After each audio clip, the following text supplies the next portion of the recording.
누가복음 20장 22절 23절 말씀 주보에 나와 있는 내용입니다. 성경 기절 안 적어서 거기에 이제 그 내용이 어디에 나온 건가 하는데 누가복음 20장 22절 23절 말씀이거든요. 그 내용이 거기 주보를 한번 읽어보면 이렇습니다. 하나님은 신실하신 하나님이십니다. 변함없으시고 거짓말을 하실 수 없는 분이십니다. 하나님이 축복을 말씀하셨다면 반드시 복을 주실 것입니다. 하지만 하나님이 저주를 말씀하셨다면 반드시 저주가 임할 것입니다. 축복은 바라크인데 무릎을 꿇다, 경배하다, 축복하다, 저주하다 라는 의미가 있기 때문입니다. 하나님의 복은 심판과 구원으로 다가오십니다. 하나님의 복은 십자가와 부활로 찾아오십니다. 하나님의 복은 자식의 잘못을 그대로 넘겨버리지 않으시고 징계하는 무서운 하나님과 맞은 자리를 다시 어루만져 주시는 사랑의 아버지로 다가오십니다. 이렇듯 심판과 보상, 저주와 축복, 징계와 칭찬은 동전의 양면과 같아서 하늘로 보지 않는다면 하나님을 도저히 이해할 수 없을 것입니다. 가이사의 것은 가이사에게, 하나님의 것은 하나님께 돌려드려야 합니다. 이 둘이 나누어져 있을까요? 아닙니다. 가이사도 하나님의 통치 아래 있기 때문입니다. 진정한 가이사 왕은 하나님이시기 때문입니다. 둘을 분리하여 나누고 둘 다 하나님의 통치 아래 있다는 것을 의미하는 말씀입니다. 둘을 나누어서 말씀하신 것은 그들의 선악으로 나누는 습성인 간교함, 파놀기아, 교만, 궤변, 교활 때문이었습니다.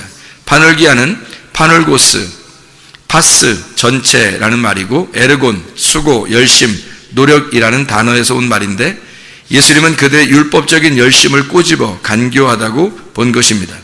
그들의 율법적인 열심이 하나님과 세상을 나누었던 것입니다.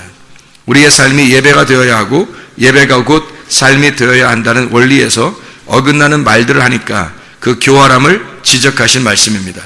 동전의 양면과 같은 이 말씀은 마태복음 6장 24절에서도 똑같이 적용됩니다.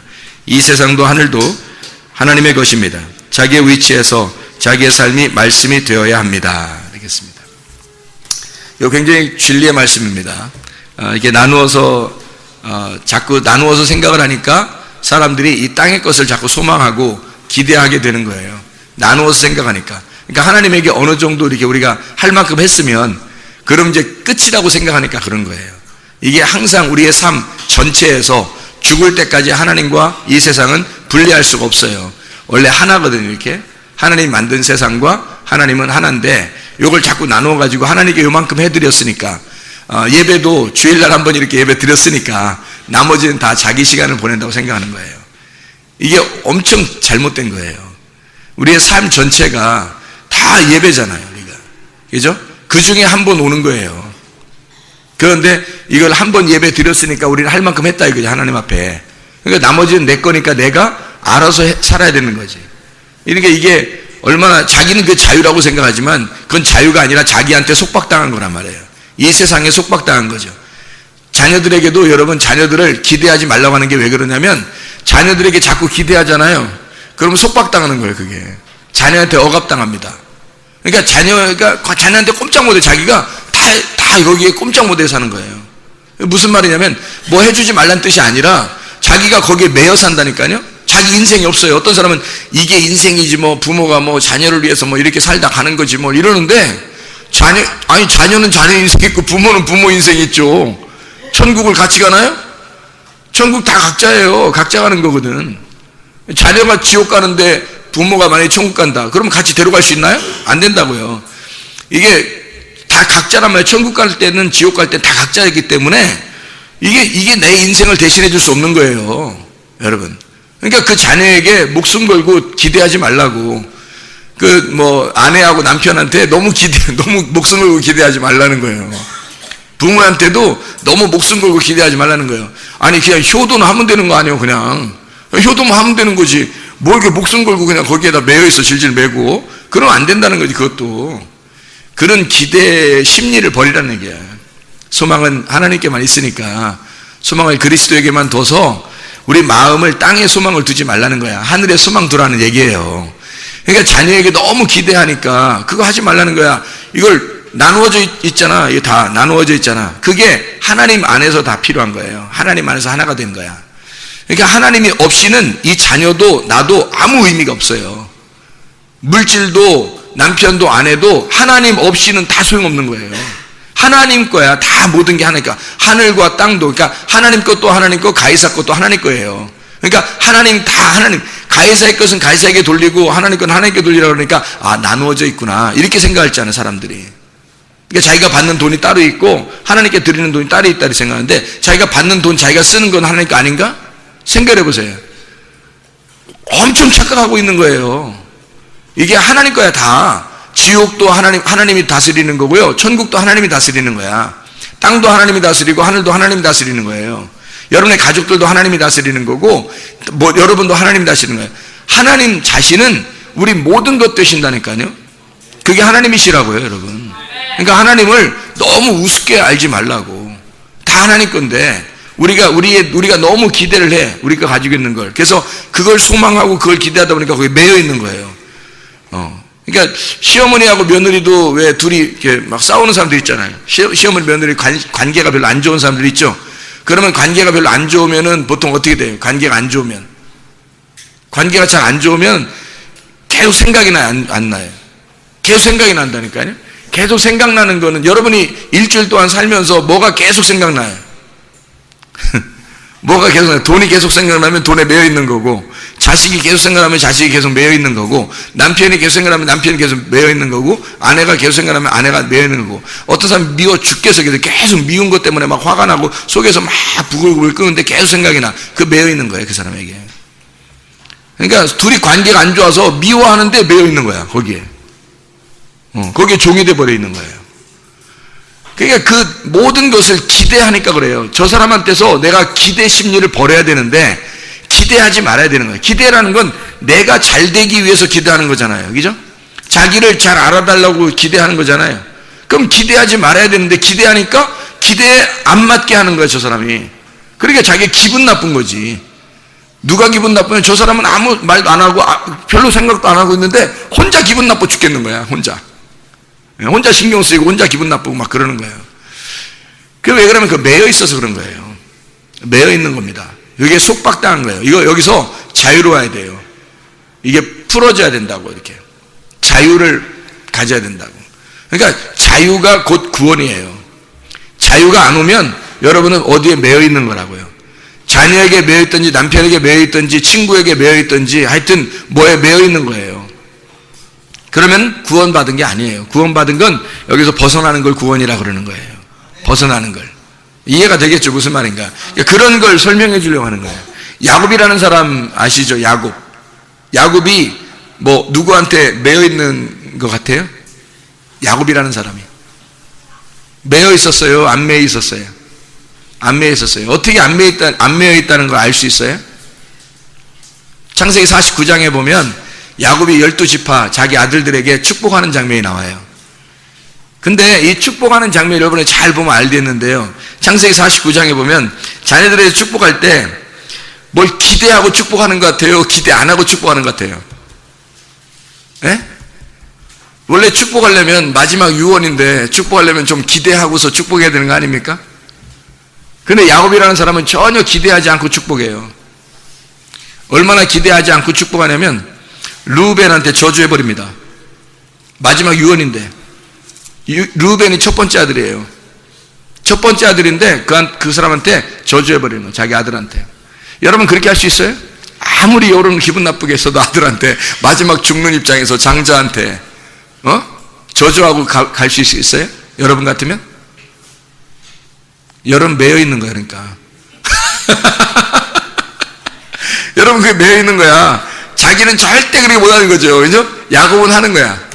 야곱은. 왜? 야곱은 안 매여 있으니까. 야곱이 안 매여 있는 거예요. 그래서 르우벤한테 어떤 축복을 해요? 창세기 49장에 보면 그 축복이 아닌 저주지. 저주한 거야. 근데 저주도 축복이잖아요. 그래서 복이라고 하는, 하나님의 그 복을 내려주시는데 야곱을 통해서 12지파에게 복을 내려주는데 저주를 해버린 거야. 첫 번째 아들한테. 어떤 저주였어요? 아버지의 침상에 네가 올라왔다. 그래서 너는 저주를 받을 것이다. 이거예요. 그 저주가 그 첫 번째 아들에게 저주를 내리는 게 이게 마지막 유언의 장면인데 이게 말이 되냐고요. 안 되죠. 르우벤이 아들이거든요. 아들이에요, 아들. 아니, 딸이 아니라 아들이라 이런 뜻이 아니라 아들을 보라는 얘기예요. 아들을 보라. 그게 르우벤입니다. 르우벤이라는 게 아들을 보라는 거예요. 그 아들 봤더니 아들이 범죄했다 이거야. 침상을 더럽혔다는 거예요. 침상을 더럽혔다는 얘기가 아버지의 소유, 아버지가 가지고 있는 침상에 올라온 거예요. 그러면 이게 어떻게 된 거야? 뭐 한 거야? 르우벤이 간음한 거예요. 간음죄에 걸린 거예요. 간음죄에 첫 번째 간음죄에 걸린 사람이 누구예요? 예? 아담과 하와예요. 아담과 하와가 하나님 거를 간음했단 말이에요. 이해가 되겠어요? 그거를 설명하는 장면이에요, 그게. 그거를 모르고, 르우벤 아들을 저주했구나, 그러면 성경을 못 본 거예요, 여러분이. 그러니까 이게 야곱은 뭘 바라본 거예요, 그러니까. 앞으로 오실 그리스도를 바라본 거예요. 그래서 12지파 자기 아들에게 축복하는 장면이거든요. 그러니까 장자에게 그 아들 쭉 12명 앉혀놓고서 세상에 그 첫 번째 아들한테 그렇게 말하면 돼요? 생각해 보세요, 여러분. 그렇게 했어도 아직도 안 죽은 아들이 있다면, 아직도 안 죽었어. 그다음부터 계속 그런 짓 하고 돌아다니진 않았을 거 아니에요. 그러면 이제 용서할 만도 하잖아. 근데 뒤끝이 너무 많잖아. 그래서 마지막 날, 마지막에 딱 앉혀놓고서 세상에 그렇게 저주하면, 그러고서 자기 목숨을 딱 끝났다. 그러면 어떻게 하는 거예요? 마지막에 야곱의 입에서 저주를 받고 죽는 르우벤은 얼마나 기분 나쁘겠냐고 생각해 보세요. 여러분 자녀한테 그렇게 할 수 있겠냐고. 못하는 거예요. 여러분은 못하는 거예요. 왜냐하면 자녀들한테 그래도 내 자녀이라고 생각하니까 그런 거예요. 근데 야곱은 자기 자녀라고 생각 안 했기 때문에 하는 거야. 자기 자녀가 아니라 지금 메시아의 약속을 갖다, 예언의 약속을 설명해 주는 장면이 창세기 49장의 내용이라고요. 앞으로 메시아가 올 것이다 라고 하는 그 아들에 대한 이야기를 설명해 주려고 하니까 가능한 거란 말이에요, 야곱은. 그러니까 첫 번째 아들한테 너 간음했다, 너 저주받을 거다. 이게 무슨 말이냐면 창세기 아담과 하와가 선악과, 아버지의 선악과를 범하고 간음했다. 그래서 저주가 임하는 것이래. 그 저주가 아들을 봤더니 저주가 임했더라 이 말이야. 그러니까 우리의 첫 번째 아들 르우벤 같이 첫 번째 아들인 아담과 하와가, 아담이 범죄하여 아버지로부터 간음죄로 걸려 넘어져서 버림당했다 이 말이에요. 그 버림당한 걸 르우벤을 통해서 예언하는 거야. 얘기하는 거예요.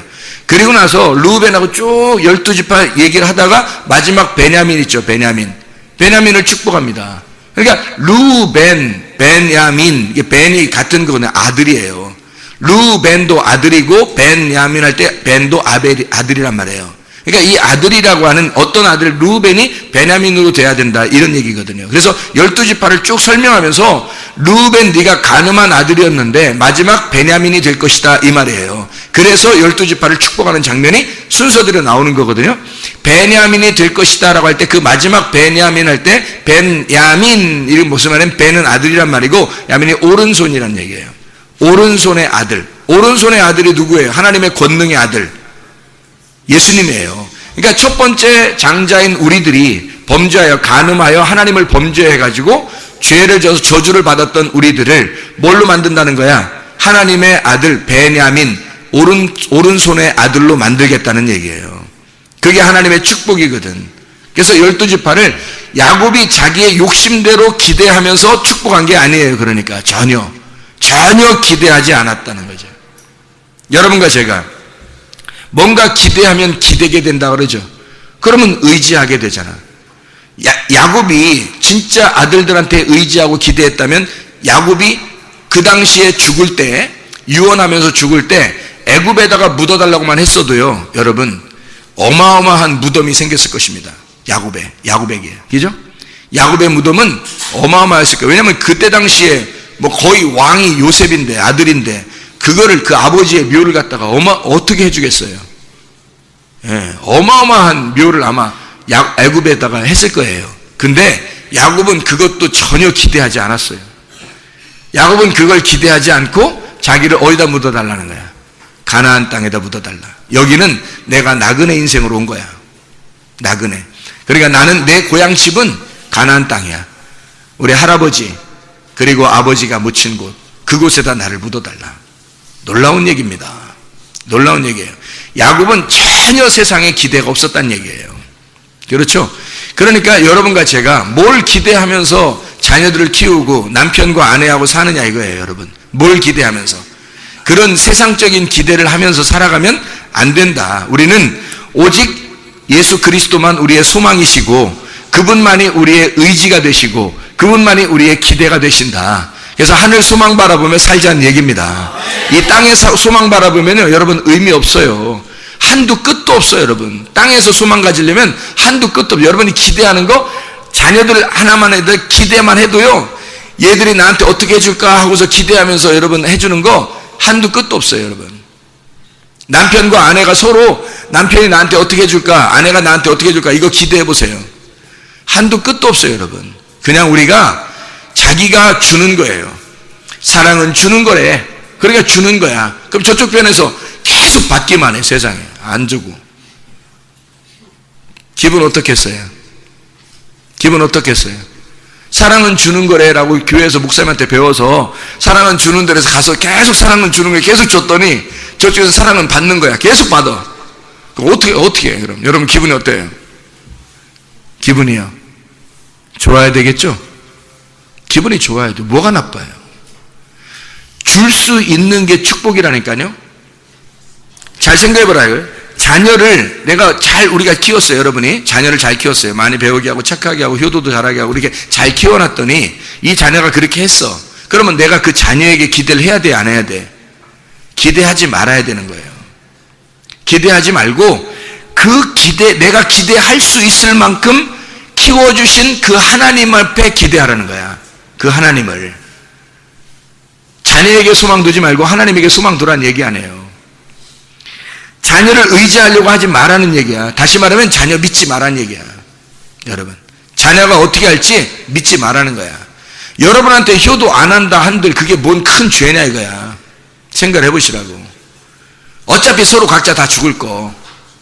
응? 뭘 그렇게 기대하냐고요. 사랑은 주는 거라고요.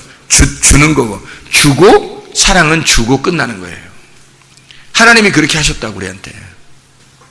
자기가 죽기까지 기대하지 않았어요. 그러니까 자녀를 기대하지 말고 주님을 기대하면 주님을 소망하고 주님을 믿으란 얘기야. 사람 의지하지 말고. 자녀가 잘 자라나도록 우리가 도와주고 가이드라인을 잘 쳐주면 돼요. 사람이 나를 통해서 도움을 받도록 해주고 그게 기쁨으로 여기란 말이에요. 그게 행복이구나. 이게 진짜 행복이구나. 사람이 받는 행복보다 주는 행복이 더 좋은 거 알죠?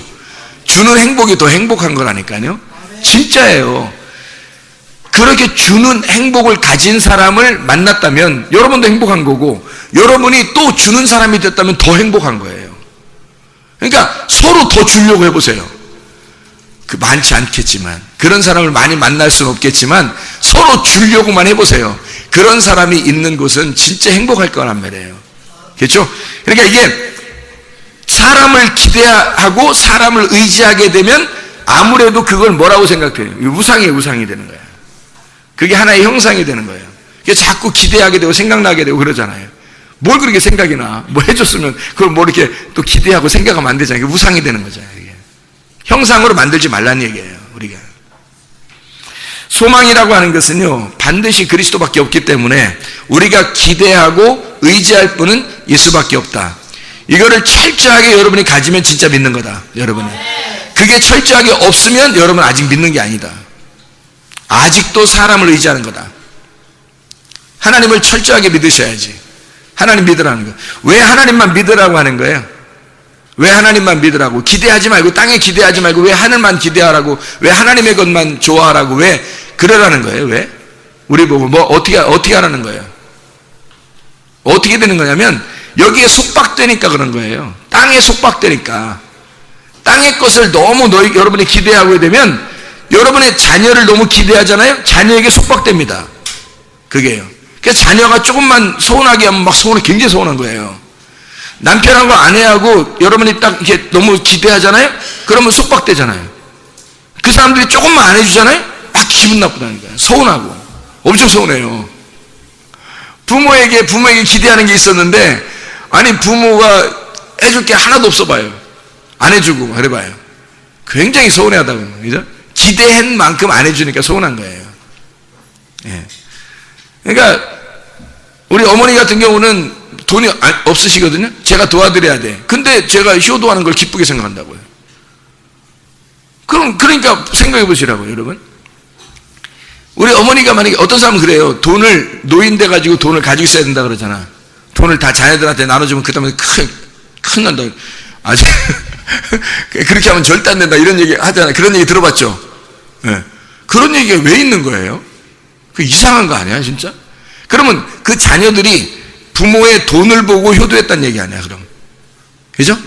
부모가 돈을 가지고 있으니까 잘 해드리다가 돌아가시면 자기들이 유산을 받아야지 해가지고 잘해줬다는 얘기 아니에요. 그 얼마나 불행한 거예요. 그거 받아서 뭐해, 그런 사람들한테. 그런 걸 받아서 뭐 하냐고. 그죠?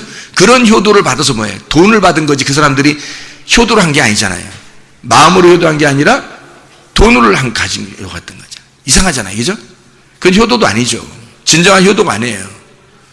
그렇죠? 그러니까 이게 돈이라고 하는 걸 가지고 있을 때는 사람들이, 자녀들이 꼼짝 못 하니까 그것 때문에 효도하고, 돈을 없으면 그러면 다 나눠줬어. 미리 유산을 다 나눠달라 해서 다 나눠줬더니 그 다음부터 효도를 안 하고 안 찾아오더라. 그런 얘기들이 많아요. 그 이상하잖아요. 그런 건 진짜가 아니죠. 예, 진짜 효도도 아니고 진짜 사랑이 아닌 거예요. 저희 어머니 같은 경우는 아무것도 없다겠죠. 왜 아무것도 없냐면 기대를 안 해. 그래서 우리 자녀들이 우리 어머니한테 뭘 받을 거라는 걸 기대를 하나도 안 해. 어차피 기대가 없어. 우리는. 예, 줄 게 있어야지 어머니가. 왜? 어머니가 가지고 있던 게 있었어. 옛날에 보험회사 다니면서 이렇게 우리를 이렇게 키우시고 학교 다니게 하고, 보험회사도 다니시고 가죽 공장에 가서 가죽 띄어다가 풀도 붙이고 하면서 이렇게 살으신 적이 있었어요. 그런 돈들이 있을 거 아닙니까, 옛날에? 그거요, 싹 다 털어가지고 교회 줬어요. 저기 필리핀에도 교회 짓고 중국에도 교회 짓고. 그래서 다 없애버렸어요. 근데 자녀들이 잘하셨다고, 우리 어머니 잘하셨다고. 어차피 그거 우리가 받을 생각 없었으니까. 우리 잘하셨다. 부모님 정말 잘하셨다. 우리 어머니가 최고야. 우리 어머니가 최고야. 그러는 거예요, 자녀들이 다. 그러니까 자녀들이 필요한 대로 용돈을 조금씩 드리면서 기뻐하고 효도하면서 기뻐한단 말이에요. 왜? 어머니다운 사람이 별로 없으니까. 많지 않으니까. 어머니 같은 분이 많지 않으니까. 그리고 자녀들을 위해서 조금이라도 더 오래 살아달라고. 왜? 뭐 하시는 분이니까. 기도하시는 분이니까. 그게 진짜죠. 그러니까 진짜를 알고 있는 거예요. 자녀들이. 그죠? 서로 기대가 없는 거예요. 땅에 기대가 없는 거예요. 여러분. 진짜 하나님을 만날 수 있는 그걸 만들어줘야 되는 거죠. 서로가. 그죠? 그래서 자녀들을 다 진짜 하나님의 사람 만들려고 그렇게 기도하시고 매일마다 그렇게 하시고, 그게 소중한 거야. 자녀들이 살다 보니까 너무 소중한 거예요, 그게. 그걸 깨달은 거예요, 여러분. 진짜를 남겨주셔야죠, 여러분. 그러니까 진짜가 나타났다. 네? 하늘에서 진짜가 나타났다. 그거를 여러분이 받으셔야 된다고. 그리고 여러분이 그걸 줘야 된다고. 그러니까 받으려고 생각하면 기대가 되니까 기대하지 말고 주라고요. 주는 것으로 만족하라고. 그냥 그걸로 기뻐하시라고. 그러면 주는 것이 행복이고 그게 천국이고 그게 사랑이라고. 네. 무슨 말인지 알겠죠? 그래서 기대하지 말니까, 이건 기대하지 않을 때 어떻게 되냐면 이게 벗어나는 거예요. 그 사람으로부터, 그 속박, 좌식으로부터 벗어나는 거야. 비로소. 내가 만약에 우리가 부모들한테 자녀들이 돈 때문에 이렇게 해야지, 그러면 그 돈 때문에 속박됩니다. 그죠? 서로가 속박되는 거예요. 그러면 거기서 벗어나려면 어떻게? 돈이 없어지면 다 벗어져 버리죠? 벗어나는 거야. 그러면 뭐라 그러면 자유라 그러는 거예요. 그러니까 이걸 속박된 데서 벗어나는 걸, 이걸 구원이라 그런다고. 그걸 안식한다는 거예요. 억압된 데서 아주 종처럼 살았는데 이게 아주 거기에 매여서 살았어. 그러니까 사람들이 자기 인생이 없어. 부모는 자녀 때문에 자기 인생 없고, 자녀는 부모 때문에 자기 인생 없고, 남편은 아내 때문에 자기 인생 없고, 남편은 아내 때문에 자기 인생이 없어요. 그냥 싹 매여 사는 거예요. 그게 뭐냐면요, 다 속박된 겁니다. 속은 거예요, 여러분. 그게.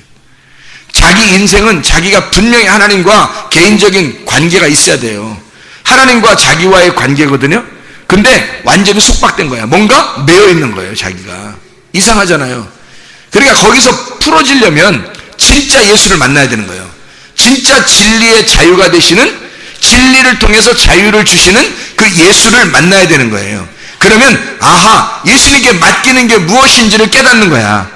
예수님께 어떻게 맡겨야 되는지 그걸 깨닫고 예수님께 맡기고 자기는 자유하게 되는 거죠. 그러니까 자기가 속박에서 벗어나는 게 자유라니까요. 그렇게 예수님께 맡기고 자기가 자유롭게 됐어. 그걸 뭐라고 그래? 구원이라 그러는 거예요. 그러니까 여러분 땅에 소망 가지면 구원 못 받은 거예요, 여러분. 아직도 땅에 기대가 있으면 아직 구원 못 받은 거라고요. 거기서 벗어나는 걸 구원이라 그러지. 생각해 보세요. 하늘에 소망 두는 걸 구원이라 그런다고요. 그걸 자유라고 그러죠. 땅에서 이게 속박도 있는데 그걸 벗어났다. 그게 자유라 그러는 거야. 그 구원이라 그런다고요. 그러니까 진짜 구원은 자유에서 나오는 거죠. 그래서 여러분이 예배도 어떻게 드린다? 하나님이 그러는 거예요. 예배. 야, 너희들 율법적으로 딱 속해가지고 내가 너희들 속박할 테니까 나한테 예배 드려! 이렇게 안 한다고요, 하나님은. 하나님 그렇게 예배 안 해요. 어떻게 예배하냐면 이렇게 예배하는 걸 하나님이 찾으신다요. 어떻게 하면 영으로, 영 안에서, 진리 안에서 예배 드릴 때가 오나니 곧 이때라. 그렇게 예배 드리는 자들을 하나님이 찾으시느니라. 그렇게 얘기했어요. 영 안에서라고 하는 건 푸뉴마 안에서라 하겠죠. 푸뉴마라는 게 마음이에요. 마음, 영. 하나님의 마음이라고. 이게 마음 안에서 드려야 돼요. 마음이라는 건 뜻이거든요. 그래서 주여 주여 하는 자마다 아버지 뜻대로 하는 나라 가는 게 아니라 아버지의 뜻대로 행하는 자를 총간다는 게 그 마음을. 그래서 마음을 알아야 돼. 그러니까 영 안에서라는 마음이 내 영이 있고 하나님의 영이 있는데 분명히 들어와서 영이 서로 다르면 부딪히게 되겠죠. 마음과 마음이 다르면 서로 부딪히는 거예요. 그래서 전쟁이 일어나게 돼 있다고. 그래서 서로가 전쟁이 일어나서 영이 하나가 돼야 돼요. 영이 하나가 되지 않으면 두 개로 나누어져요. 그러면 보세요. 가이사에게 드리는 건 가이사가 되고 가이사의 것이 되고 하나님에게 드리는 하나님의 것이 되는 거예요. 하나님의 영은 하나님의 것이 되고 우리의 영은 우리 것이 되는 거예요. 이렇게 나눠지면 안 된단 말이에요. 가이사도 하나님에게 속한 자라는 거지. 나도 하나님에게 속한 영이 돼야 된다는 거죠. 그래야 이게 하나가 된 거지. 이것이 둘로 나누어지면 그 안에서는 예배를 못 드리는 거예요. 그래서 영 안에서 예배 드리라는 얘기는 하나의 영이 돼야 된다는 얘기예요. 하나의 영. 하나님의 영과 우리 영이 하나가 돼서 서로가 전쟁을 일으켜. 처음에 들어오면 말씀이 들어올 때 여러분의 말씀 같으면 틀리잖아요. 그러면 막 부딪힌단 말이에요. 이게 처음에 부딪힌다고요. 근데 어떤 말씀이 진짜인지 여러분이 성경을 전체를 다 읽어봐야 돼요. 계속 읽어보면서 확인을 해야 돼.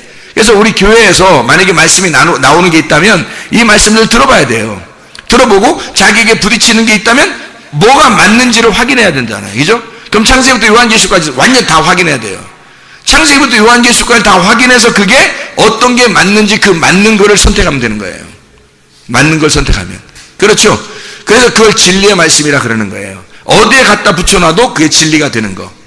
창세기부터 요한계시록까지 어디에다 갖다 놔도 진리가 되는 거. 근데 진리의 말씀이 아닌 거는 어디에 갖다 놓으면 맞아요. 이게 맞는 말씀이에요. 근데 어디다 갖다 놓으면 틀린 말씀이 돼요. 이 성경 안에서. 그러면 그건 틀린 말씀이야. 그건 거짓 말씀이에요. 창세기부터 요한계시록까지 완전히 다 맞는 말씀이 돼야 되는 거예요. 어디다 갖다 붙여놔도 다 똑같은 말씀이 돼야 되는 거거든요. 근데 그렇게 안 되고 만약에 이게 나누어진 말씀이면 그건 거짓이라. 이해가 되겠죠? 무슨 말인가? 그러니까 예수님이 와가지고 독생하신 예수님이 와서 이걸 합쳐놔야 되는 거예요. 그러면은 그 말씀이 진리의 말씀이 되는 거고요. 독생하신 말씀을 몰라 사람들이. 그래서 바리새인들이나 율법사들은 예수님 오게 되면 무조건 부딪히는 거죠. 부딪히는 그 사람들은. 그 소경된 사람들이나 병자들은 왜 예수님 만나면 안 부딪히겠어요? 왜 안 부딪히냐면 이미 죽은 자야. 소경이란 말은 이미 죽었단 말이에요. 병자라는 말은 이미 죽었단 말이에요. 이미 죽었으니까 예수님만 들어가면 예수님이 주인인 거야, 그냥. 그러니까 자기들이 죽었으니까 그런 거예요. 처음에 사마리아 여자도 자기 남편이 집에 있었죠. 근데 예수님 만났죠. 처음에 부딪히잖아요. 처음에 부딪히는데 나중에 어떻게 자기 남편 없습니다 하니까 바로 예수님이 주인 돼버리잖아요. 남편 되잖아요. 그러니까 안 부딪히는 거예요. 그 다음부터는 영이 하나가 된 거죠. 그러니까 영 안에서 예배 드리는 걸 하나님이 찾으신다 이렇게 말하는 거예요. 거기서 이해가 되겠죠. 그러니까 이렇게 환자는 이미 예수님이 주인 되니까 그들을 구원할 수 있는 건데 환자가 아닌 사람들이 있어요. 자기 눈 떴다고 하는 사람들, 바리새인이나 율법 이런 사람들은 예수님 만나면 막 부딪힙니다. 그럼 부딪히는 게 그 사람들 입장에서는 아주 못 견디겠죠. 못 견디겠지만 예수님 만나면 자기가 부딪히는 게 결국 예수님의 사랑이에요. 그 사람들을 사랑하는 마음이라고. 부딪혀줘야 그 사람들이 깨지니까 그런 거예요. 어느 날이라도 언제 그 당시엔 안 깨지고 예수님을 갖다가 죽여버렸죠. 그런데 예수님 부활하면 깨지는 거야. 어차피 자기들은 게임에서 진 거예요. 예수님을 갖다 매달아 놨더니 예수님 부활해버리는 거야. 그럼 예수님 완전히 승리해버린 거지. 뭐 어차피 이 어차피 진리는 승리하게 돼 있어요. 거짓은 이길 수가 없다고요. 참된 것이 빛이 이기는 거지 어둠이 이길 수 없는 거예요. 진리밖에 이 참된 것이 이길 수밖에 없어요. 그러니까 거짓은 이길 수가 없는 거야. 그러니까 여기서 부딪히는 것은 말씀이 여러분에게 왔을 때 뭔가 부딪힌다 그러면 둘 중에 하나는 가짜인 거야. 아직은. 그죠? 그러니까 그 거짓된 그 말씀이 어느 날 풀릴 수 있도록 이게 그 진리에 덮여질 수 있도록 그렇게 자기를 겸손하게 내려놔야 되는 거예요. 겸손하게 내려놓고 그 진리를 흡수하는 거죠. 받아들이는 거죠.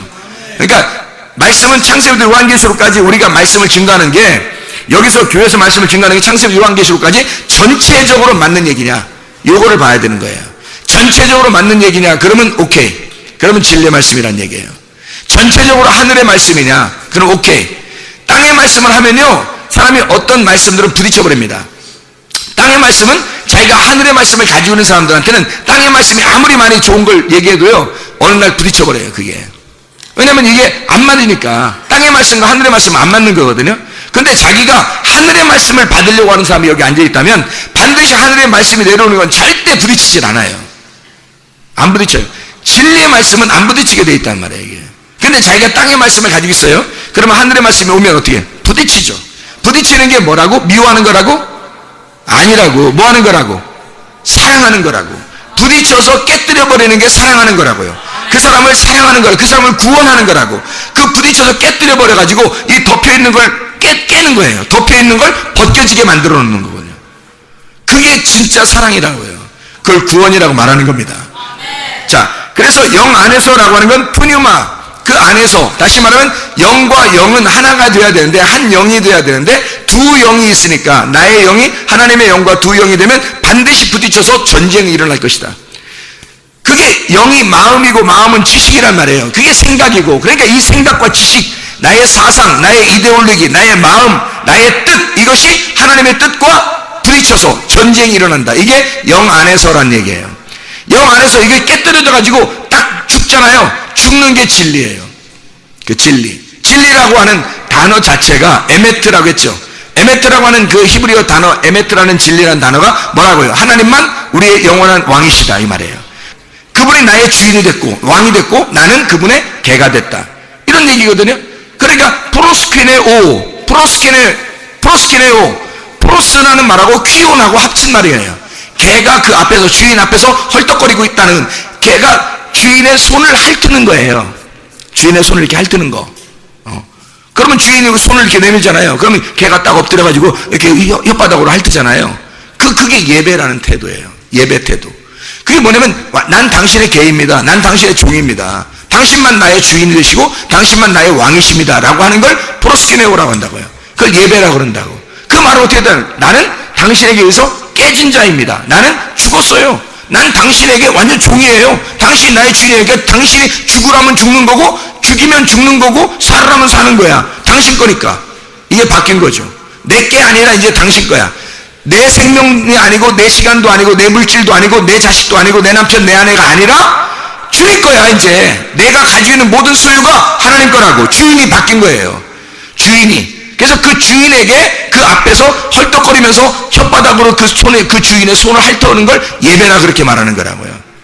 그러니까 이게 영이 하나 된 내가 죽은 내 사상과 내 생각과 내 지식이 죽어버린 거죠. 그거를 진리 에메트라고 하는 거란 말이에요. 에메트. 그러니까 영 안에서 진리 안에서 그 진리 헬라어로는 알레테이아예요. 아라고 하는 것과 란다노라고 그랬죠. 이 아라고 하는 게 뭐 아니다라는 말이고요. 란다노라는 게 감추어졌단 말이에요. 그러면 감추어진 게 아닌 거가 진리란 말이에요. 그럼 감추어진 건 뭐예요? 거짓이지 뭐. 감추어진 게 거짓인 거야. 감추어지지 않으면 벗어지면 그걸 진리라고 그러는 거고요. 그러니까 감추어지면 자 보세요. 예수님이 오셨어요. 사람들이 율법을 제대로 알고 있었을까? 마음으로 알고 있었을까? 겉으로만 알고 있었을까요? 겉으로만 알고 있었겠죠. 예수님을 안 왔을 때는 율법을 알고 있었는데 그 사람들이 배웠는데 다 겉으로만 배우고 있었어요. 그렇죠? 아버지의 마음을 몰랐다고. 율법의 내용을 몰랐다고요. 예수님이 율법의 내용이에요. 율법의 내용을 모르고 그 사람들이 그냥 와서 말씀만 배우고 있었던 거예요. 사람들은. 그죠? 그랬더니 그 율법을 배우는 이 사람들은 뭘 배운 거야? 그러니까 거짓을 배운 거예요. 거짓을. 진리가 와야 그걸 풀어주니까. 진리가 오면 내용을 알려준단 말이야. 덮개를 벗겨주는 거예요.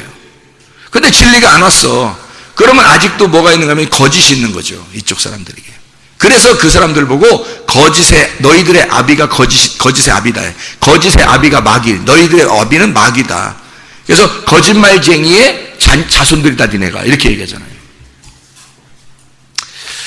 예수님이 그러니까 하나님의 아들이고 하나님만이 진리잖아. 그러니까 진리의 아들이 와서 진리를 풀어주는 거예요.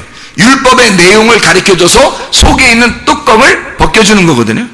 그게 진리라고요. 그러면 뚜껑이 닫혀 있으면 그걸 거짓이라 그런다고.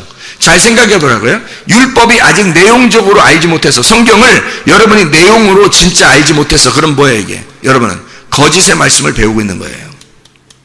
이게 아직도 닫혀져 있는 사람에게 여러분 배우고 있다면 여러분은 거짓의 말씀을 배우고 있는 거라고요.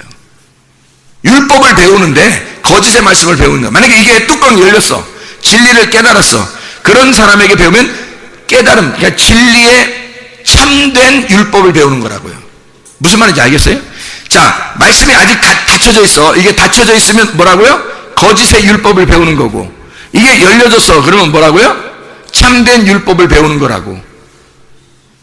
무슨 얘기인지 알겠죠? 뚜껑 닫힌 율법 배울 거냐, 뚜껑이 열린 율법을 배울 거냐 이거예요. 예수님이 오시면 뚜껑이 열어진 상태에서 율법을 배우는 거예요. 예수님이 와서 율법을 가르쳐 준 거예요. 율법을. 근데 율법을 글자 그대로 가르쳐 준 게 아니라 하나님의 마음, 하나님의 내용을 가지고 와서 가르쳐 준 거죠. 그거를 여러분과 제가 깨닫게 되면 마음으로 이 말씀이 깨달아진다고요. 이 말씀이 마음으로 깨달아지면 이게 진리를 깨달았다는 얘기야. 열렸다는 얘기예요. 하늘문이 열렸다는 얘기야. 그래서 그 내용을 알게 됐다는 얘기고, 이게 하늘문이 닫혀버리면 아직도 우리는 이 땅에서 율법의 내용을 모르는 채 율법이라는 문자에 의해서 막 매여 있는 거예요. 속박되어 있는 거지. 그러니까 종이죠. 여기에 속박되어 있으니까 종이잖아. 그러면 그것을 뭐라고 그러냐면 진리의 반대인 거짓이라고 하는 거라고. 그걸 성경에서는. 그러니까 성경에서의 거짓과 진리가 상당히 구분되는 거예요. 반대의 개념이에요. 그러니까 성경에서의 거짓은 뭐냐면 소경입니다. 성경에서의 진리는 눈 뜬 거고요. 무슨 말인지 알겠죠? 성경에서의 거짓은 뭐냐면 선악과 나무예요. 선악과가 얼마나 위대한 나무인데, 근데 왜 그것을 거짓이라고 얘기하냐면 참된 말씀이라는 말씀이 생명나무이기 때문에 그런 거예요. 그러니까 참된 말씀을 생명나무라고 얘기하기 때문에 선악과 나무를 거짓이라고 얘기하는 것 뿐이에요. 그래서 이거를 하나는 뚜껑이 열렸다, 하나는 뚜껑이 닫혔다 이렇게 표현하는 거라고요. 무슨 말씀인지 이해가 되겠습니까? 이게 열림과 닫힘이에요. 열었다 닫았다, 이거 그 내용이에요 성경이. 그러니까 영 안에서, 진리 안에서 예배드리라, 이 말이 무슨 말인지 알겠죠? 진리 안에서, 영 안에서 예배드리고 영 안에서 충돌이나 정쟁이 일어나서 내가 졌어요. 그래 내가 완전히 종이 됐어. 그래서 주인이 하나님이야. 그래서 주인에게 내가 복종하는 것이 진리라고요. 그러니까 내가 종이 됐고 그분이 왕이 됐어. 나의 왕이 됐어요. 그러면은 그게 진리라고. 그러면 영 안에서, 진리 안에서 예배 드리는 것이 되는 거죠. 무슨 말인지 알겠죠? 그래서 그 진리는 열리는 거나 감추어진 걸 열어놓는 상태다. 그러니까 말씀을 깨달아지는, 이렇게 열어주지 않는 예배는 예배가 아니란 얘기야. 이거를 열어주고 설명해서 내용을 가르쳐주는 것이 예배라는 거예요. 이게 하나님이 찾으시는 예배, 하나님이 드리시는 예배라고, 하나님이 우리를 찾아서 예배하시는 예배란 말이에요. 우리가 예배를 해서 어떻게 알아듣겠냐고, 하나님의 내용을. 하나님의 말씀의 내용을, 하늘의 것을 어떻게 알겠냐고. 우리가 그렇게 예배 드리는 게 아니라 하나님이 찾으신다고 했잖아요. 하나님이 제페오 하는 게, 제페오가 경배한다, 예배한다는 단어거든요. 그게 하나님이 예배한다는 말이에요. 하나님이 찾으시는 예배. 찾아서 어떻게 하는 거예요? 어떻게 찾아주는 거예요? 너희들 찾아 눈 열어주는 거예요. 눈 열어주는 거. 눈을 열어주는 거. 소경 눈 떠지게 하는 거. 덮개를 갖다 벗겨주는 거. 그거를 예배라고 그러는 거예요. 영적인 예배, 진리 안에서의 예배라고 그렇게 말하는 거예요. 그러니까 저도 예배를 뭐 이렇게 알지 못했을 때는 예배를 그냥 하나님 앞에 이렇게 드리면 되는구나, 어느 날 시간 정해서 우리가 예배 드리면 드리는 거지 라고 생각했단 말이에요. 그건 거룩한 시간, 우리의 생활은 뭐 생활되고, 이렇게 나눠진단 말이야 사람들이. 근데 그게 아니고 진리를 깨닫는, 내가 진리 안에서 살아가는 영 안에서 진리 안에서 살아가는 그 모든 것이 예배라고요. 그렇게 예배 드리는 사람이 예배 시간에 참석 안 하겠냐고. 방종하지 않는 거죠. 자기 어느 순간에도 예배가 되고 싶으니까 자기의 삶이 예배가 되고 싶잖아요. 그러니까 영 안에서 진리 안에서 예배 드린단 말은 비밀이 드러났다는 얘기야. 비밀이 감춰지지 않고 비밀이 드러난 상태를 진리라고 그러니까 진리 안에서 예배. 다시 말하면 하나님의 말씀의 내용을 알면서 예배.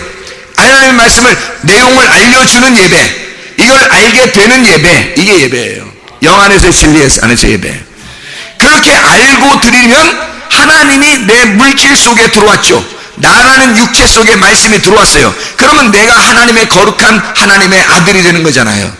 그렇죠. 그거를 드리는 거잖아요. 하나님 앞에. 물질도 하나님이 내 속에 들어와서 물질도 하나님이 들어와 있는 물질이 되면 하나님의 물질이 되는 거예요.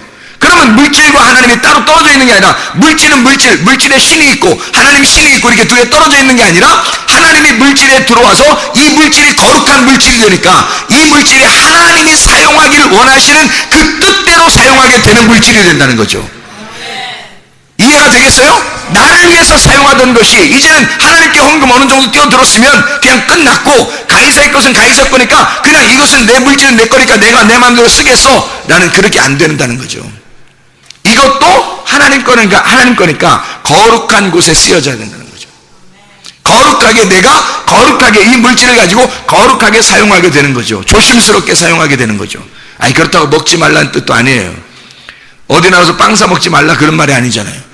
하나님의 성전이 여기 안에 들어왔는데 진짜 하나님의 성전 안에서 배고픈데 그래도 이거는 나는 배고프고 배 꼬르륵 소리 나는데도 이건 들고 가서 헌금을 해야 돼. 밥 먹어. 밥 사 먹으라고. 밥 사 먹으라고. 그게 거룩이야. 뭘 꼬르륵 하면서 성령님이 여기 계신데 그냥 배고파 죽겠지만 나는 하나님은 하나님 거야. 어떻게 살아라는 거예요? 여기서 이 땅에서. 응? 빵 사 먹으라고. 빵 사 먹고 그것도 예배야. 하나님이 빵 사 먹는 거 싫어하겠어요?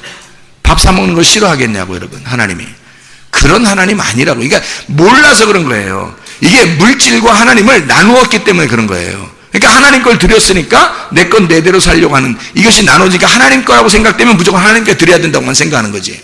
아니 하나님께 드려야 되지. 하나님께 안 드리고도 방종하면서 나를 위해서만 사용하겠냐고. 안 된다고. 하나님이 내 물질 속에 들어왔다니까. 그러면 하나가 됐잖아. 물질과 하나님이 따로 떨어진 게 아니라 하나님이 내 물질 속에 들어와 버렸다고. 그러면 이 물질은 헌금도 사용하겠고 다른 사람을 위해서 헌신하겠고 다른 사람을 도와주는 것도 사용하겠고 하나님의 뜻을 위해서 살려고 하겠단 말이에요. 또 자기가 배고프면 배고픈 거 밥을 먹으려고 할 것이고 그렇게 사용될 거란 말이에요. 엉뚱한 곳에 쓸데없는 곳에 막 쓰고 그러지 않는다고요. 여러분 자기를 위해서 막 사치하고 이건 내가 써도 되지. 하나님께 헌금 지난번에 11조 했으니까 이건 내 맘대로 쓸 거야. 그거 아니라고요. 그렇게 벌써 그게 나누어진 거라고요. 가이사 건 가이사 거 하나님 건 하나님 거라고 나눈 사람이잖아요. 이 사람이. 그건 과부의 두렵돈이 아니란 말이에요. 과부의 두렵돈은 한 고들한테라니까요. 그게 과부가 두 개를 하나로 알고 하나님 앞에 드린 거야. 하나님의 마음을 깨닫고 드린 거예요. 그게 과부가. 그래서 예수님께서 네가 가장 많이 드렸구나 라고 얘기한 거예요. 여러분 성경은 이렇게 선악의 개념으로 나누는 게 아니에요. 하나님은 항상 선하죠. 우리는 항상 악하고 선악의 개념으로 나누어서 물질은 악하고 하나님은 선하고 이런 식으로 가이사는 이 세상 거고 하나님은 하늘나라에 있고 이렇게 나누어 버리니까 이게 두 개로 나눠도 이게 다 선악과라니까요. 이게 하나님이 이 땅에 가이사를 통해서 우리를 통치하신다. 이게 합쳐진 거잖아요. 하나님이 우리의 돈을 통해서 하나님이 하나님의 일들을 하신다. 합쳐진 거잖아요. 이렇게 두 개가 합쳐져야 되는 거지. 모든 것은 하나님이 통치하신다. 하나님이 반드시 이 땅이라는 나를 반드시 사랑하시고 나를 선하게 인도하실 하나님의 목적을 가지고 내게 이렇게 하시는 것이다 라고 믿는 거란 말이에요. 소망을 하나님께 두는 거죠. 그 말이지 무슨 말인가 이해가 되겠죠. 무슨 말인가. 그래서 영 안에서 진리 안에서 눈 뜬 상태로 진리 안에서 하나님의 마음을 아는 눈 뜬 상태로 예배드리라는 거예요. 하나님 앞에 드릴 때 눈 뜨지 못했으니까 성경을 전혀 깨닫지 못하니까 성경을 조금 가르쳐주면 조금 이렇게 보일 듯 하는데 또 눈 감고 사는 거예요. 거짓으로 사는 거란 말이에요. 눈 감고 사는 건 거짓으로 사는 거라고. 나 거짓말 안 했는데 누가 나한테 거짓말 치고 그런 거 아닌데 하나님 말씀 증거해 줬는데 그게 하나님 말씀이 아니라 거울로 보는 것처럼 희미하면 이게 거짓말이라고. 그게 희미하면 거짓말이야. 말씀을 투명하게 딱 깨달아지지 아니하고 뭔가 긴가민가 이러면 이제 이게 거짓말이라고. 거짓 말씀이 되는 거라고요. 분명하게 딱 보여지면 하늘문이 열린 상태의 말씀, 비밀이 벗어진 상태의 말씀이, 감추어진 것이 열려진 상태의 말씀이 되는 거죠. 그러면 하나님이 내 속에 들어와 있죠. 그러면 하나님과 내가 하나가 돼. 이 하나 된 상태를 내가 죽은 상태라 그래. 내가 죽은 상태니까 하나님과 내가 평화를 이루었죠. 더 이상 전쟁이 일어나지 않고 내가 굴복해버린 거야. 굴복해버리니까 하나님이 내 속에 들어와서 나오고 평화 협정을 맺는 거예요. 그래서 주님이 왕이 되시는 거야. 그럼 그 평화가 안식을 주죠. 영이 해방된 거죠. 그러니까 자유한 사람이 된 거야. 그럼 구원을 받은 거지. 그 구원 안에서 예배를 드려야 하나님이 기뻐 받으시죠, 여러분. 이게 진리의 말씀이라고, 이런 게. 그러니까 이런 진리의 말씀 안에서 예배 드리는 거하고 모르고 그냥 한번 이렇게 예배 드렸으면 됐지, 이건 아니란 말이에요, 여러분. 뭐가 착각하고 있는 거예요. 상당히 착각하고 있는 거예요. 성경을 부분적으로 아는 것입니다. 성경 전체가 하나님을 만나는 과정이에요. 하나님을 만나는 과정. 베일에 쌓여 있는 거라고. 성경 전체가 베일에 쌓여 있다고요. 그러니까 이것을 펼쳤다고 해서 이걸 딱 알아지는 게 아니라, 이게 펼쳤다고 알아지는 게 아니라, 이걸 펼쳐서 하나님의 내용을 깨달아야 되는 거예요. 그 내용을 먼저 눈이 열린 자가 있다니까요. 그래서 그 열린 자가 알려주는 거예요. 이렇게 열어주는 거야. 점점점 열어주는 거예요. 그걸. 그러면 이제 눈 감은 자들이 열어지는 거죠. 그게 말씀이라고요. 그렇게 말씀을 증거하고 그렇게 말씀을 듣는 거예요, 여러분. 그게 예배라고요. 그걸 진리의 예배라고 그러는 거예요. 예수가 나의 주인이 되셨다 하는 거하고 내가 나의 주인이 됐다 하는 거하고 굉장히 차이가 있습니다. 성경엔 천지 차이라고 그래요, 이걸. 하늘과 땅 차이예요. 예수가 나의 주인이면 그 나무가, 그러니까 우리가 열매를 맺어야 되잖아요. 아, 나 착하게 살아야지, 선하게 살아야지, 성령의 열매를 맺으려고 그래요. 근데 성령의 열매가 잘 맺어지나요, 여러분? 잘 안 되죠. 잘 안 될 때가 많죠. 성령의 열매는 사랑과 희락과 화평과 어루참과 자비왕성과 충성과 온유와 절제거든요. 근데 이런 모든 열매를 한꺼번에 다 나타내고 싶은데 그게 잘 안 될 때가 많다고요. 어떤 건 되는데 어떤 건 안 되고, 어떤 건 되는데 어떤 건 안 돼. 그래서 이렇게 되면 안 된 거야. 하늘에도 안 되면 안 된 거야. 다 돼야 되잖아요. 그죠? 그럼 이게 어떻게 되냐면 나무가 바뀌면 되는 거야. 나무가 바뀌면. 그죠? 그러면 나무가 바뀌면, 여러분의 나무가 바뀌면 돼. 그럼 어떤 얘기냐면 땅의 소망을 가졌던 나무가 하늘 소망 갖는 나무로 바뀌면 되는 거예요. 그러니까 믿음이 없었던 내가 믿음으로 바뀌면 되는 거야. 자유가 없이 속박된, 억압된 내가 자유를 얻어서 자유한 나무가 되면 되는 거거든요. 그러니까 예수가 나의 주인 되신 나무하고 내가 나의 주인 된 나무는 천지 차이라니까요. 예수가 나의 주인 된 나무는 착한 나무예요. 착한 나무. 그게 선하시다는 거예요. 하나님, 예수님이 이 땅에 오셔서 착한 일을 행하셨다 이러잖아요.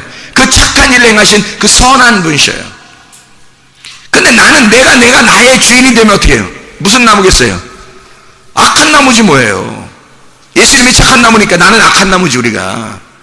그러니까 나무가 바뀌면 우리가 악하게 살고 싶어도 나무가 착한 나무로 바뀌면 착하게 살 수밖에 없는 거예요. 그 착한 나무, 그거를 뭐라고 성경에서는 우리에게 표현해 주자면 빛의 나무라고 그러는 거예요. 착하다, 그 말을 여러분 생각할 때 착하다? 착한 일 좀 하는 거? 이런 얘기가 아니에요, 성경에, 여러분. 예수님이 소경의 눈을 뜨게 해줬어요. 착한 일이 아니에요. 착한 일이죠. 죽은 자 살려줬어요. 착한 일이 아니에요. 착한 일이죠. 바리새인들하고 엄청 싸웠어요. 착한 일이 아니에요. 착한 일이란 말이에요, 그게. 성전에 들어가고 채찍 만들어 풀어 패버렸어요, 다 그냥. 동전 다 엎어버리고. 예? 그 동물 파는 사람들 다 때려가지고 동물들 다 엎어버리고 그냥 다 나가겠어요. 착한 일이 아니에요. 착한 일이에요. 예수님 입장에서 볼 땐 착한 일인데 바리새인들 입장에서 볼 때는 굉장히 나쁜 놈이란 말이죠. 그 사람들이 볼 때는 상당히 악해, 나빠. 저 뭐 하는 짓이야, 저게. 이거 막 다 예배를 망쳐버리는 거야, 그냥. 근데 예수님의 입장에서는 그게 착한 일이란 말이에요. 그죠? 그러니까 사람들이 보는 착한 거하고 하나님이 보는 착한 거하고는 틀린 거였단 말이에요. 이해가 되겠죠? 그러니까 나무가 착하니까 예수님은 뭘 해도 착한 나무란 말이에요, 그게. 뭘 해도 착한 열매가 맺는 거란 말이에요. 근데 우리는 나무가 악하니까 아무리 착하게 살려고 해도 나쁜 나무라는 거야. 그거는 악한 나무라는 거예요. 그러니까 예수님이 하는 이 모든 건 이 바리새인들하고 싸우러 딱 가서 딱 싸우잖아요. 싸우면 자, 성경을 깨닫고 보면 어떻게 해요? 이건 저쪽 바리새인들이 볼 때는 이거 나쁜 사람인데 자기 아들하고 싸우러 왔다 이렇게 하잖아요. 근데 성경을 알고 보면 뭐예요? 빛이 어둠에 갔다는 거지. 그러면 어둠의 입장에선 빛이 오고 있으니까 처음에는 싸움을 걸러 오는 것처럼 보이니까 경계하겠지만 빛이 들어오면 자기가 사는 거죠. 그러니까 그걸 착한 일을 하는 거예요. 빛의 나무란 말이에요. 이게 착한 나무란 얘기는 예수님이 빛의 나무라는 거야. 그러니까 뭐만 열리겠어? 빛만 열리면 빛이 나오는 거예요. 자기가 가는 곳에 어둠이라는 땅에 빛의 나무니까 빛이 가는 거란 말이에요. 근데 우리가 내가 주인 되는 나무는 어떤 나무겠어요? 그럼 예수님이 빛의 나무니까 우리는 어떤 나무예요? 어둠의 나무예요. 여러분이 뭘 해도 어둠이라고요. 여러분이 뭘 해도 여러분이 뭘 하나님 앞에 뭘 갖다 드려도 하나님은 어둠이 갖다 가져왔다는 거야. 나무가 어둠이 나무니까 빛의 나무로 바뀌면 뭘 해도 하나님이 기뻐하시는 하나님의 아들의 빛이 되는 거예요. 무슨 말인지 알겠죠? 나무 자체가 바뀌어야 되는 거야. 이게 열매가 아니고 나무 자체가 바뀌면 열매는 저절로 맺는 겁니다. 빛의 나무라고 하는 걸 성경에서는 성령의 나무라고 하는 거예요. 성령의 나무. 그래서 예수님을 성령의 나무라고 하는 거예요. 예수님이 나의 주인 되면 성령의 나무로 바뀌어요. 우리가. 근데 내가 나의 주인이 되면요, 성령과 반대가 뭔지 알아요? 육체예요. 육체의 나무로 바뀌어버린다고. 그러면 자기가 자기의 주인 되니까 자기가 몸을 함부로 굴려. 몸을 함부로 사용해요. 자기 마음대로 살아. 육체적으로 살아요. 육체의 일이 분명하거든요. 갈라디아서 5장 19절부터 21절에 육체는 하나님의 나라를 유업으로 받을 수가 없는 거예요. 그런 열매를 맺어버린다고. 그냥 막 승질내버리고요, 막 욕심내고요, 막 이렇게 자기를 알아달라고 막 하고요, 교만하고요, 막 그래요. 바뀌어버린다고. 그냥 나무가 성령의 나무가 안 되니까, 육체의 나무밖에 안 되니까 자기가 스스로 그게 나타나. 열매는 그냥 나타나는 거예요. 열매는 나무가 어떠하냐에 따라서 열매는 그냥 나타나는 거라고. 근데 성령의 나무는 어때요? 성령의 열매가 그냥 저절로 맺히는 거야. 성령의 열매가. 여러분이 성령의 열매를 맺게 해주세요라고 기도하는 게 아니라 먼저 뭐라고 기도하라고요? 성령의 나무가 되게 해달라고 기도해야 되는 거야. 성령의 나무가 되게 해달라고, 빛의 나무가 되게 해달라고 먼저 기도하면, 그러면 열매는 저절로 맺게 되는 거야. 성령 열매는. 성령의 나무를 성경에서는 생명나무라고 그러는 거예요. 성령의 나무니까 그게 생명나무라 그러나가. 그러면 예수가 나의 주인 되시면 뭘로 바뀌어? 어떤 나무가 됐다고? 생명나무가 되는 거라고. 그러면 내가 나의 주인 되면 무슨 나무야 그럼? 선악과 나무지 뭐. 선악과 나무. 예수님이 주인 되는 건 생명나무니까 내가 주인 되는 건 선악과 나무지 이게. 그러면 여러분이 선악나무가 되는데, 그러면 여러분의 뭐가 나오겠어요? 열매가 다 선악나무 열매만 나오는 거야. 그러니까 사람들 비판하는 거죠. 저거 좋다 안 좋다, 저거 됐다 안 됐다, 저거 마음에 든다 안 든다, 기분 좋다 안 좋다, 다 나눠지는 거예요. 선악으로. 근데 예수님은 생명나무야. 성령이 들어와서 하나님의 사람이 되면요, 생명으로 덮어버립니다. 생명으로 덮어버려요. 하나님 아버지의 마음을 갖게 돼요. 그래서 생명으로 덮어버리는 거예요. 이걸 하늘나무라고 그러는 거예요. 하늘나무. 이 땅에 내가 주인 되는 건 땅의 나무지. 그러니까 땅의 나무니까 순전히 소망이 어디 있겠어? 땅에 있는 거지. 소망을 하늘나라에 가지세요라고 여러분한테 설교하잖아요. 그럼 여러분 마음속에는 진짜 아멘 하고 싶죠. 근데 아멘하고 진짜 입으로도 막 아멘 막 그런다고. 하늘나라 소망 가지세요라고 하면 아멘 그런다고요. 근데 나무가 땅의 나무야. 여러분이 땅의 나무면 아멘을 100번 1000번을 해도 땅의 소망밖에 안 돼요. 여러분, 땅의 소망밖에 안 갖게 돼 있다고. 그래서 하늘의 소망을 가지세요. 하늘의 나무로 바뀌어버리잖아요. 하늘 소망 갖게 돼 있어. 이 사람은 하늘 나무로 바뀌어버리면 아멘 막 아멘 이렇게 하면 이게 그냥 하늘나라 소망 갖게 돼 있는 거야. 그냥 하늘나라 나무로 바뀌니까 나무가 어떠하냐에 따라서 열매는 나오게 되는 거예요. 그러니까 어떤 나무예요? 여러분 지금 여러분은 어떤 나무가 된 거야? 자, 육체의 나무예요? 영의 성령의 나무예요?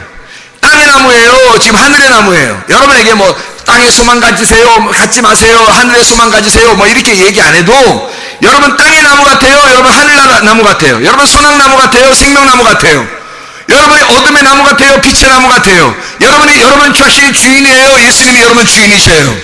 뭐냐고요? 예수가 여러분의 주인 되면 빛의 열매가 맺게 돼 있어요. 성령의 열매는 맺게 돼 있고 하늘의 소망을 갖게 돼 있습니다. 이게 성령의 열매예요. 그러니까 여러분 하늘의 소망 안 가진 거 자기가 자꾸 땅에 기대게 되고 땅에 이상하게 소망이 있게 되고 이상하게 뭐 기대 심리가 너무 많아지고 이게 뭐예요? 땅의 소망이 아직 남아있는 거예요. 아직 나무가 안 바뀐 겁니다. 하늘의 나무로 바뀌지 않은 거예요, 여러분. 하늘의 나무로 바뀌어야 되는 거야. 우리가 나무가 하늘 나무로 바뀌어버리면 소망은 이미 바뀌어지는 거예요. 이것을 그 나무로 바뀌어서 바뀌었다? 그러면 끝까지 인내하면 되는 거예요. 주님날 갈 때까지. 주님은 그렇게 아마 여러분을 인도하실 것입니다. 구원을 진짜 받았다면 여호수아 갈렙처럼 애굽에서 구원받았지만 광야까지 데리고 가고 광야에서 가나안까지 갈 때 한 번도 변함이 없어요. 끝까지 인내하는 거예요. 여호수아 갈렙은 끝까지 인내한 것처럼 누가복음 21장 19절의 말씀이죠. 너희의 인내로 너희 영혼을 얻을 것이다. 에베소서 6장 24절 한번 찾아봐봐요. 에베소서 6장 24절 뭐라고 되어 있나? 에베소 6장 24절 에베소 6장 24절 24예요. 에베소 6장 24절 우리 주 예수 그리스도를 변함없이 사랑하는 모든 자에게 은혜가 있을지어다. 변함없이 사랑하는 자에게 믿음입니다. 믿음이라고 하는 그 믿음 자체 피스티스라고 하는 건 때가 이르러서 그 믿음을 가지고 있으면 때가 이르러 어느 날 거두는 영혼을 거두게 되는 날까지 끝까지 견디는 걸 믿음이라 그래요. 언약을 지키는 거예요. 하루아침에 이루어지는 게 아니고 그것을 하루아침에 끝내는 게 아니에요. 죽을 때까지 가지는 약속, 언약의 약속을 끝까지 지켜낼 때 이걸 인내함으로 끝까지 지켜내는 것을 피스티스, 믿음이라 그렇게 말해요. 그래서 믿음의 결과물, 믿음의 결론은 뭐냐? 베드로전서 1장 9절에 뭐라고요? 믿음의 결론은 영혼의 구원을 받음이라. 우리는 육체대로 땅의 열매를 가지고 사는 게 아니라 하늘의 열매를 바라보며 사는 사람들이에요. 하갈과 이스마엘이 뭐였어요? 하갈과 이스마엘은 육체의 열매예요. 사라와 이삭은요 하늘의 열매란 말이에요. 어느 길로 살 것이냐 그걸 구분해 주는 게 갈라디아 4장입니다. 갈라디아 4장에서 갈라디아 3장 4장에 이걸 구분해 줘요. 육체와 성령에 대해서, 육체와 영에 대한 이야기를 나누었어요. 여러분 육체로 살겠어요, 영으로 살겠어요? 땅의 열매로 살겠어요, 하늘의 열매로 살겠어요? 땅의 나무가 되겠냐, 하늘의 나무가 되겠냐 이 말이에요. 하나님의 성령이 들어오셔야 하늘의 열매가 되는 거예요. 하늘의 나무가.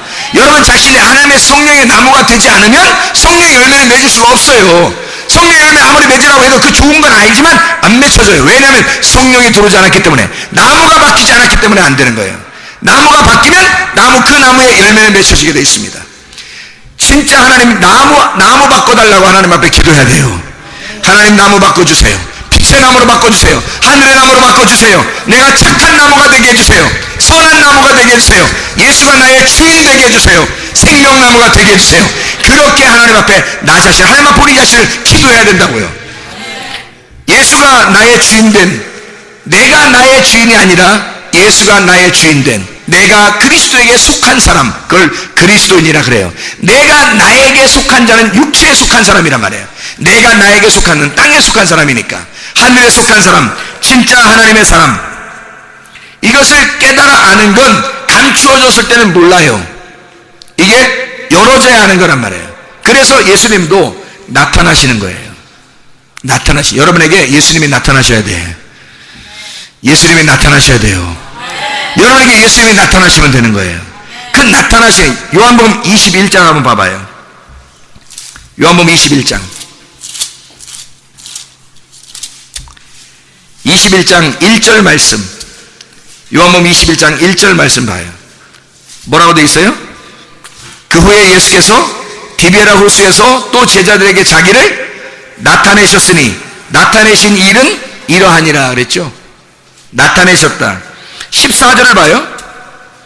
요한복음 21장 14절, 이것은 예수께서 죽은 자 가운데서 살아나신 후에 세 번째로 제자들에게 나타나신 것이라 했거든요.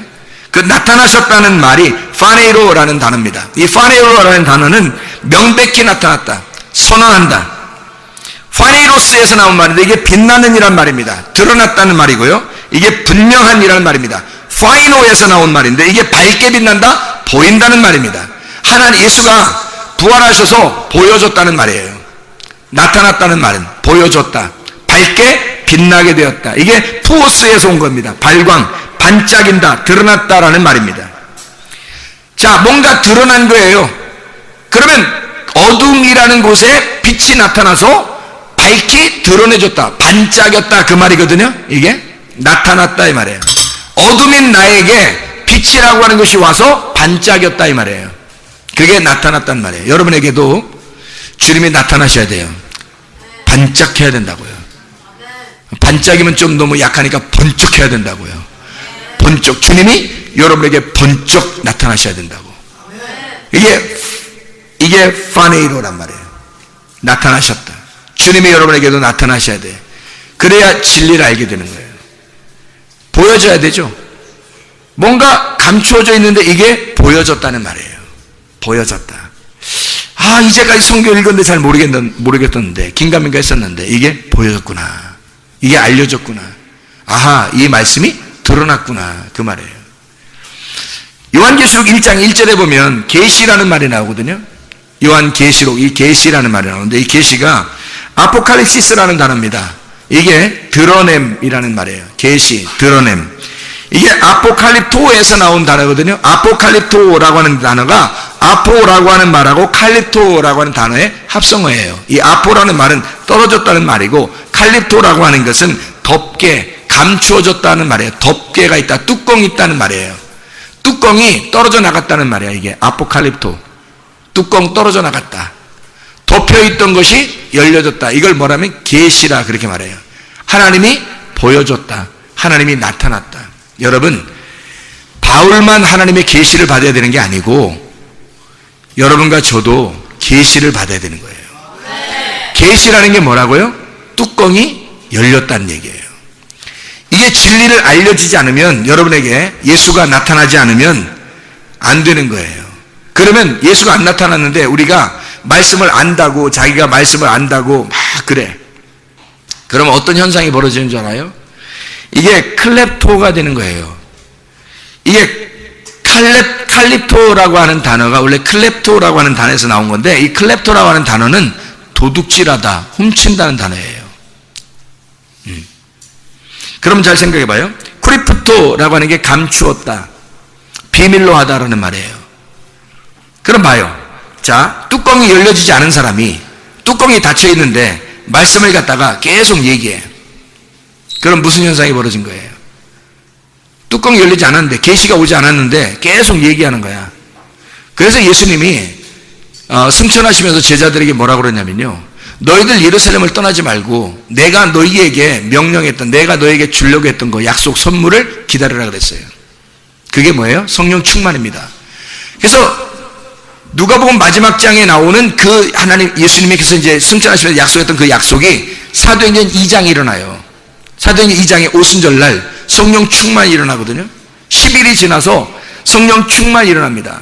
그때요, 이 사람들 10일 동안 기도했어요. 하나님께 기도하면서 늘 기도하고 거기서 딱 모여있는데 갑자기 성령 충만이 확 임해버린 거예요.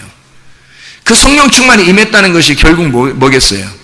열어줬다는 얘기입니다. 열렸다는 얘기예요. 이 사람들이 그거 받기 전에는 너 나가지 말라고 했거든요, 예수님이. 사도행전 1장 8절에 성령이 너에게 임하시면 그때 너희는 권능을 받게 될 것이다.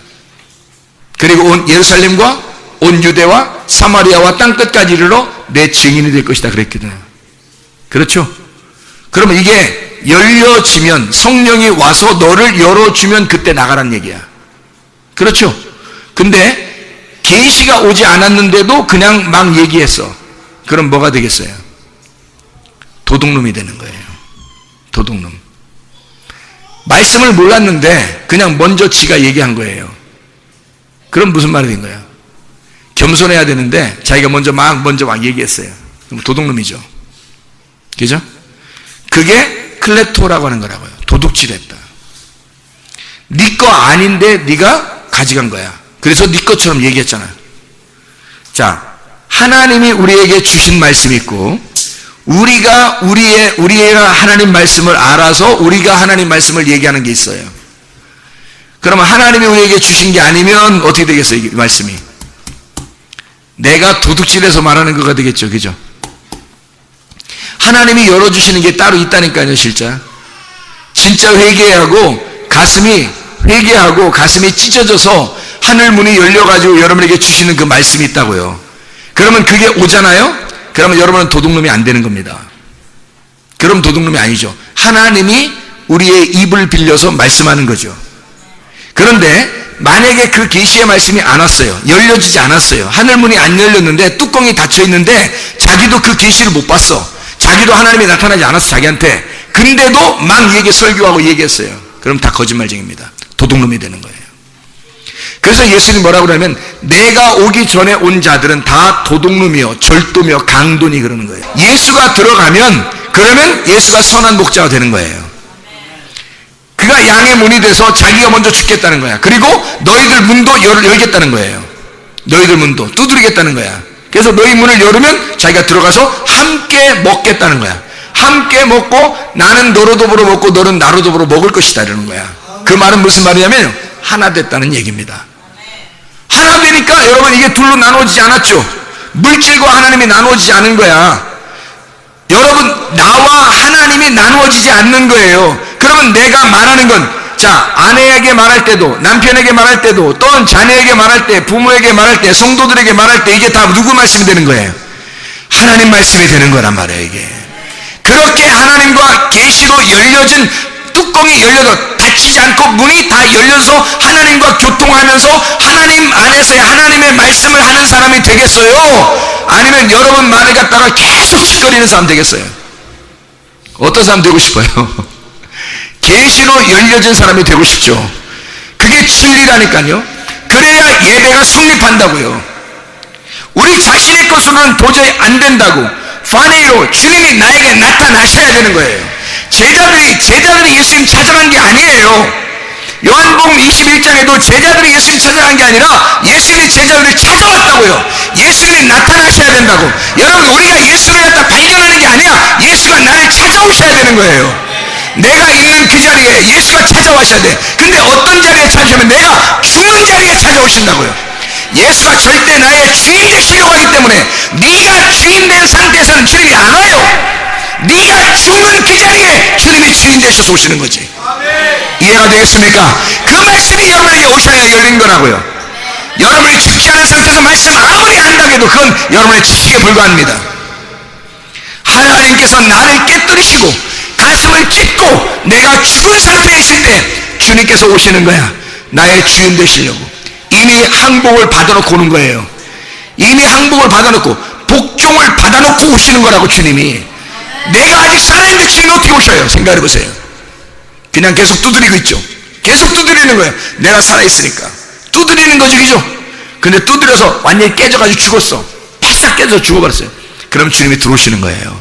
그럼 함께 먹겠다는 거야. 같이 너랑 나랑 하나 되자는 거야. 그게 진짜 예배인 거지. 영 안에서 진리 안에서 예배드리는 자를 주님이 예배하신다. 우리가 예배하는 게 아니란 말이에요. 주님이 우리를 예배하시는 거라고. 그러니까 우리는 뭐만 하면 돼? 열리면 되는 거야. 주님이 나타나시면 되는 거야. 그러면 진짜 이 삶이 다 예배가 돼버리는 거야. 그냥 삶이 그냥 거룩해. 삶이 너무 기뻐. 삶이 행복해. 그냥 천국 같아. 언제 죽어도 소망은 하늘나라에 있어. 이 땅에 아무것도 소망이 없어. 그냥 예수 그리스도만 우리의 소망이야. 죽어도 소망, 살아도 소망이야. 그냥 그리스도가 우리의 소망이 되시는 거예요. 그냥 천국이 되는 거예요. 이 삶을 살아내는 걸 자유라 그래요. 울타리를 벗어났다. 그래서 요한복음 8장 32, 36절의 말씀은 진리를 알지니 진리가 너희를 자유케 하리라. 그래서 자유라는 이 단어는 알겠지만, 진리라는 단어는 알겠지만 어떻게 해야 진짜 자유가 오는지는 여러분이 개인적으로 만나셔야 됩니다. 주님이 여러분에게 나타나셔야 돼요. 그래서 그것 때문에 몸부림치고 있냐 이거야. 그것 때문에 몸부림쳐 맞냐 이거야. 얼만큼 자기 자신이 깨지기 위해서, 진짜 자기 자신을 죽이기 위해서 얼마나 몸부림쳐 받는가. 그래서 자기가 죽으면 그때 주님은 들어오지 말라고 들어오신다고요. 근데 대부분이 보니까요, 자기가 그냥 살아있어요. 자기가 살아있고 자기가 조금 뭐 하면요 엄청 기대를 많이 해. 그 다 땅의 소망이에요. 우리는 하늘나라의 소망을 가지셔야 됩니다. 이 땅의 소망 하나도 없어요. 예수 그리스도만 우리의 소망이 되셔야 합니다. 기도하겠습니다. 우리 한 목소리로 한번 기도하죠. 하나님 앞에 하나님, 진실로 내가 눈이 열리게 하옵소서. 하나님, 나무가 바뀌게 도와주십시오. 하나님, 내가 나의 주인 되는 그 나무가 아니라 주님이 나의 주인 되는 그 나무, 착한 나무, 생명의 나무, 하늘의 나무, 나무 자체가 생명이 되는 그 나무, 빛의 나무, 그 착한 나무가 되게 해주십시오. 기도하겠습니다. 우리 하나님 아버지, 사랑과 은혜를 감사를 드립니다. 아버지 하나님, 진실로 우리가 그리스도의 나무가 되게 도와주시옵소서. 주님과 우리가 떨어져 분리된 것이 아니라 그리스도 예수와 우리가 하나가 된 착한 나무가 되게 도와주시옵소서. 생명의 나무가 되게 도와주시옵소서. 하늘의 나무로 살게 도와주시옵소서. 하늘의 소망 바라보며 살게 도와주시옵소서. 이 땅의 소망 바라보지 아니하고 하늘의 소망 바라보며 오직 주님만 기대하고 주님만 의지하고 주님만 믿고 주님만 소망하는 주님의 성령이 다 주시옵소서. 예수 그리스도 존귀하신 이름 받들어 기도 올려옵나이다. 아멘.